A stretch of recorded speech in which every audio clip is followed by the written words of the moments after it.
So should I buy a home in 2024 or should I wait? Stay tuned and we'll give you all the details.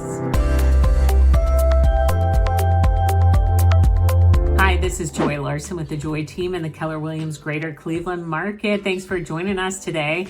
First off, Happy New Year to everyone. It is the time of year when home buyers, maybe that was on your New Year's resolution, right? And you're wondering, it's 2024. You may be watching this in May or June or in January. And should you buy a home in 2024? Is this the year you should do it or should you wait? So what we're going to do is talk about the top 5 things you need in buying a home and telling you maybe why it's a good time or a bad time.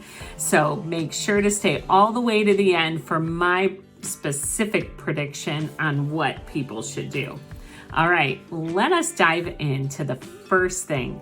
The first thing that you're going to want to do is, can you even afford it? Okay, I know that you have in your head what type of home you want to move in. Most people want to move into the home that they've grew up in or something like that, but then their budgets are like this big. And so I want you to be thinking of how much can you afford? What is comfortable for you? If you're renting right now or living at someone's place free, like your parents' house, you will want to check to be sure that you can do that monthly payment.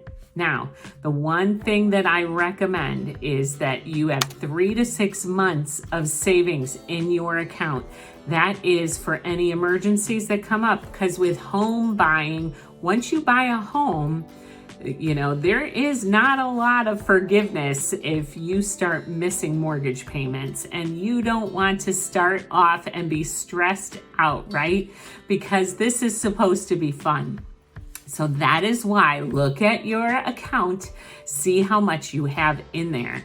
And roughly they say a third of what you get take home should be what you can afford. So that's just a rough estimate, and you can text us on our team and we can help you with that as well. But you're going to want to talk to a lender. Make sure that you see all of the different options out there.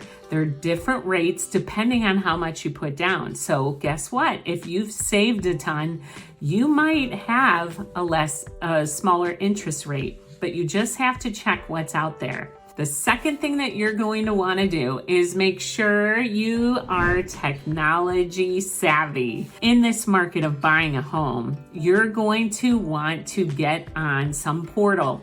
Now, as a realtor, I have access to the MLS, and we can give access to our clients to be able to see homes that fit a certain criteria. And we can help you with that. Zillow, Realtor.com are some other ways that you can set yourself up on a portal. So those are options for you. You're going to want to do that. Also, when you buy a home, and same with all the lender stuff, a lot of it is done via email or online. Same with title work. So it is one of those things that if you do struggle with technology, get somebody, my kids end up sometimes helping me so that I can learn technology better. But they have a thing called .loop or DocuSign to sign all the documents virtually now, where back when I first started, you had to hand sign everything. At closing, you will be signing in person unless you are cash,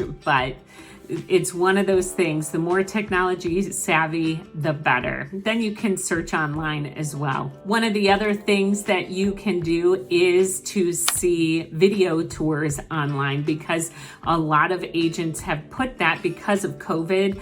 You can get a video tour online, or the agents, if you are not local, can video the home for you either through FaceTime, or they can record it and then send it your way. So a lot of this stuff is done digitally now. Number 3, location. Where in the world should you move to, right? Well, where is your job? Do you need to go into work 3 days a week? Right now, hybrid. A lot of people are working from home, so they want a home office, but yet then they have to commute to work. How far is too far for you? So it's one of those things you will want to drive it during rush hour to see if that distance makes sense for you. I know a bunch of people during COVID were buying homes and they were going over an hour away because they weren't having to go in anytime. Some of them have gone back to needing to be at the job site. So that's just something with your specific job, what fits you. So location is going to be crucial. And I recommend take your time with this. So many buyers want to rush in and get it done fast, but we want to do some research first. What locations fit your needs? Do some driving. Go to some open houses, so that you can just go in and see if you want to go that far or not. And in that portal, it will show you a different radius, and they can put a radius around the location that you work at. Or let's say you're very active in your church and you want to be in a 10-mile radius around your church, they can do that as well. I'm not from this area originally. I was from Chicago. Now I'm from here because it's been over 25 years. But when I first came here, I had no idea what location. All I know is we had a radius around the airport. So that's something that you need to keep in mind as well. And that's where your realtor can help you with that. Number 4, you need to decide whether you want an HGTV move-in mint ready home that is perfect, ready to move in. You can get all your furniture in there. It's clean as clean can be. Or are you going to want to do a fixer-upper? This will be huge for you in 2024 because right now, those that are fixer-uppers, the buyers are getting good deals on because they're sitting a little longer. Those buyers who want the total perfect HGTV, if you've ever watched that show, you got to check that one out. But they are going in multiple offers. And so you're not getting a good deal on those. So be figuring out, do you want to do work? I know my son, actually, he works really, really hard. He doesn't have much time. So I told him buying a fixer-upper is going to be tough for you because he wants to enjoy his 20s. He's young 20s. And I'm like, you don't want to have to be in your home every evening fixing it up. You want to go out and about with your friends, right? So just think of your social life. Do you want your house to be your social life? Then you can do a fixer-upper, but if not, you might have to pay a little more. So keep that all in mind. All right, let's talk about number 5. There are negotiating strategies into putting an offer in. So you will want to make sure that your agent helps you with that because as a seller, when I sell homes, I price it ahead of the market. So we price it under where we think it could go so it drums up more offers, right? Well, there are certain people who have homes that are listed too high and you can negotiate down. So there are homes that are, if it's been on the market over 14 days, go ahead and you can put a lower offer in, but make sure to talk to your agent about the strategy.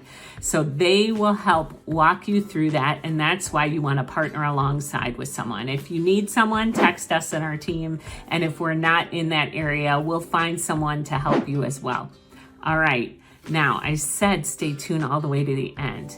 I have to say, for the buyers for 2024, it is a great time, especially if you need to sell to buy as well, because you can put it contingent on your house sale in this market. Any homes that need work in 2024, you can get deals on because they are pricing them in a way that with the interest rates a tad higher, people don't want to pay a lot with having to do a lot of work to the home. So we've been finding that you can get some deals out there right now. But again, the market changes on a dime. So make sure to text us and our team if you need any help. But buying a home in 2024 for the next year, if you need move-in mint condition, you might just want to hold off a little bit. The rates are predicted to go down just a tad, but not enough to make a huge difference. But it also depends on what price point you're at. So you can check out my other videos, and Happy New Year, and we will see you later.